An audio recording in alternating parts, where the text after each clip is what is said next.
Oleh karena itu karena ini berat terakhir untuk Cawapres, saya ingin sampaikan terima kasih kepada Pak Jokowi karena 5 tahun yang lalu, 4,5 tahun yang lalu beliau meminta saya menjadi Menko Polhukam. Saya sebagai orang rakyat tahu bahwa beliau itu sangat peduli terhadap kesejahteraan rakyat dan kebaikan rakyat. Itulah sebabnya pada tahun ini saya bersedia pula ketika diminta menjadi calon presiden partai Ganjar Pranowo, di mana apa yang saya peroleh selama menjadi itu bisa saya lakukan di zaman di dalam tugas-tugas Pak Ganjar Pranowo kalau sudah jadi presiden.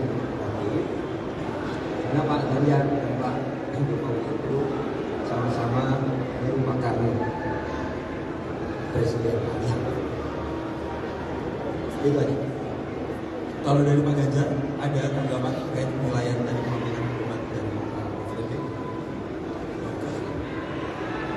Karena untuk pertama kali saya kira Pak Mahfud menginspirasi. Ada pertanyaan yang dijawab, lalu beliau sampaikan tadi, ini pertanyaan yang dijawab. Nah itu menginspirasi saya melihat dia dan pertanyaan itu perlu dijawab. Dan dia sampaikan seperti itu. Menurut saya itu bagus untuk mengedukasi semuanya. Terima kasih Pak Ganjar, Pak Mahfud. Tapi kita berikan kesempatan untuk teman-teman media. Boleh, yang paling ujung. Silakan sampaikan nama dan dari media. Bahkan saya Laura dari Tiruan bertanya buat Mahfud. Tadi kata Gus Imin kita lawan depan yang baik. Kalau bagi Prof Mahfud sendiri siapa lawan depan yang baik dan kenapa? Kemudian terus tadi ada pertanyaan dari Mas Indra yang bilang action-actionnya gimana Prof? Terima kasih. Jadi semua lawan debat itu menurut saya baik. Dia atau mereka sudah mempersiapkan diri seperti halnya saya bilang. Soal pertanyaan receh itu ya bagian dari gimmick aja. Karena dia akan juga gimmickkan sesuatu yang benar, lalu dianggap bukan itu pertanyaannya, padahal pertanyaannya memang itu. Katakan ini kok jawabannya receh banget, bisa dilanjutkan. Dibandingkan kedua waktu sesuatu moderator sama akan menggunakan sesuatu pada dirinya. Sampai itu kan cuma gitu, kita biar gimmick aja. Baik. Berikutnya pertanyaan kedua, silakan yang baju putih di tengah. Boleh silakan nanti disebutkan nama dan juga dari media Pak. Ya, selamat malam, terima kasih kesempatannya. Saya Firda dari Detik.com. Izin bertanya kepada Prof. Nanti soal pertanyaan dari rival Anda, Gibran Rakabuming, soal green fashion yang Anda menolak menjawab, yang ternyata menolak menjawab tadi Prof Binika tadi juga. Kalau begitu boleh dielaborasi soal komitmen Anda dan Mas Ganjar soal green fashion yang merupakan konsekuensi dari transisi ramah lingkungan yang kemudian menciptakan suatu krisis gitu, green fashion.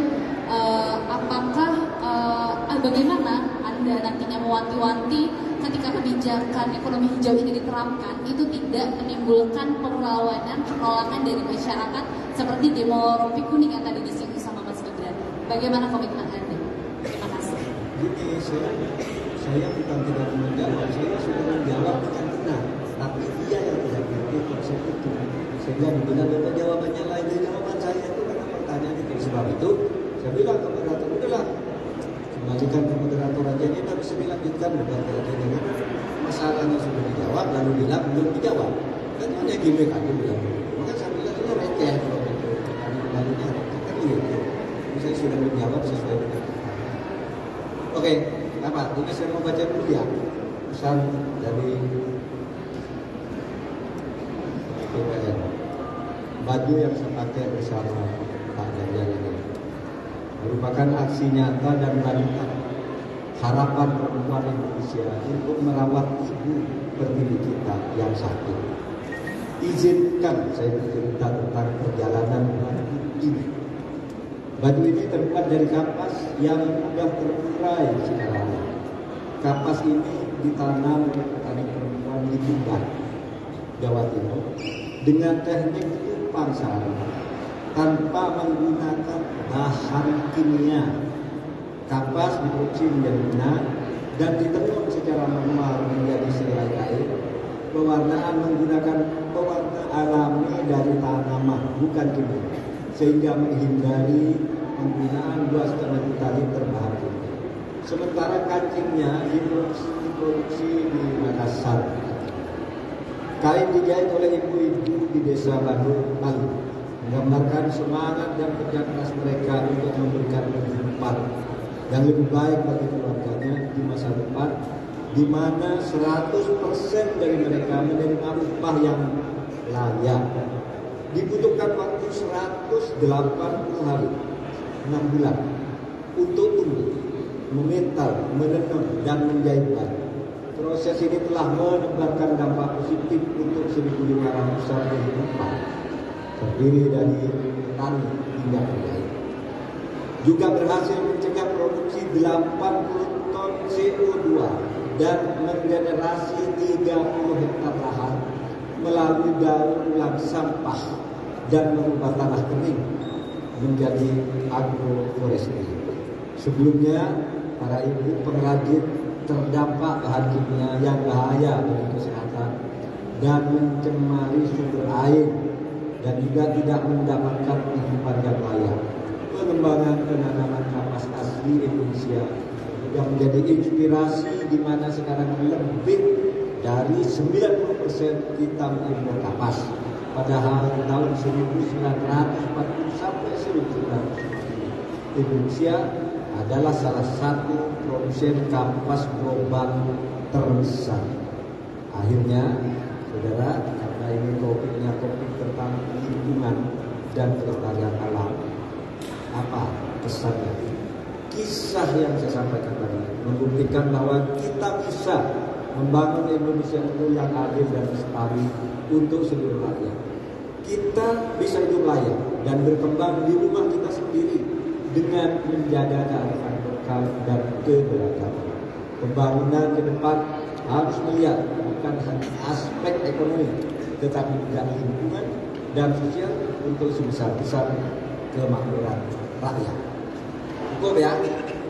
Terima kasih Muhammad Emre dan juga Pak Ganjar Pranowo, Capres-Cawapres 03. Boleh maju ke depan dan diabadikan momen fotonya bersama dengan rekan-rekan.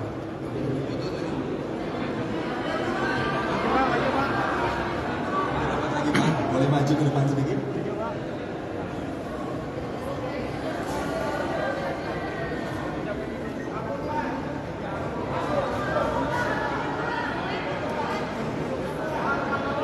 Pak, nih sini Pak. Kiri Pak. Nah, ya mantap. Baik, terima kasih Bapak Ganjar Pranowo dan juga Pak Ganjar Mahfud atas partisipasinya. Terima kasih, kami persilakan untuk dapat meninggalkan.